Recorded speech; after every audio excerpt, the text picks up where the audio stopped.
Kita tidak pernah menuduh beliau memasukkan ijazah loh. Ya, kita tidak pernah menuduh. Kita melakukan penelitian terhadap ijazah yang beredar. Tetapi kita tidak pernah mengatakan bahwa Pak Joko Widodo yang memasukkan ijazahnya.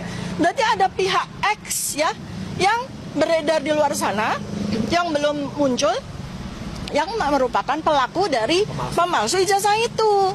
Jadi sebetulnya dari sejak awal, sejak tanggal 30 April 2025, itu Pak Joko Widodo itu salah sasaran.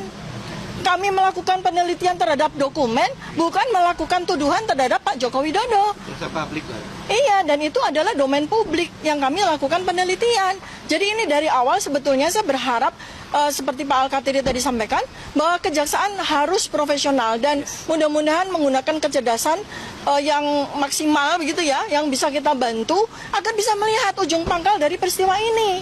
Sekali lagi, Pak Joko Widodo merasa dituduh, dicemarkan nama baiknya karena dituduh melakukan pemalsuan ijazah, padahal kami sama sekali tidak pernah satu kata pun kami tidak pernah mengatakan Pak Joko Widodo melakukan pemalsuan ijazah. Tetapi ada ijazah palsu yang beredar di internet, berarti kan ada pembuatnya ya.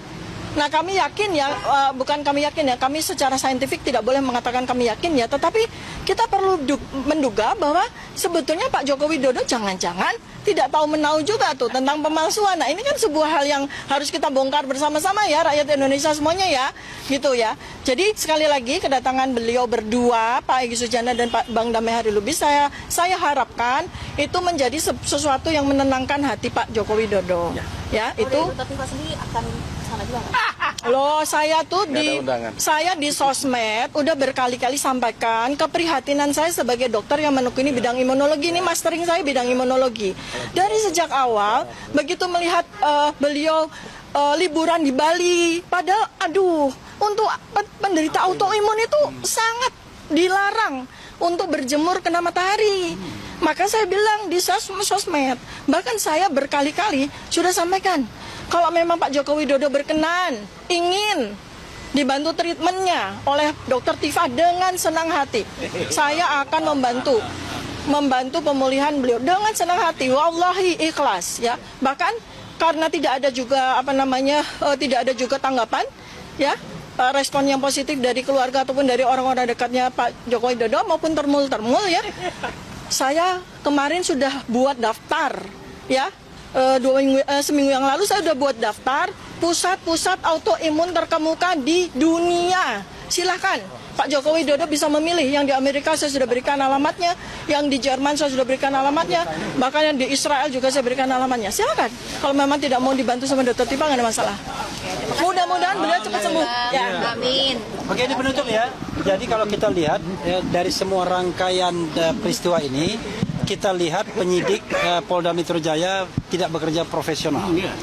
Karena sampai pelimpahan itu kita tidak melihat sebuah dasar hukum yang kuat untuk menersangkakan mereka.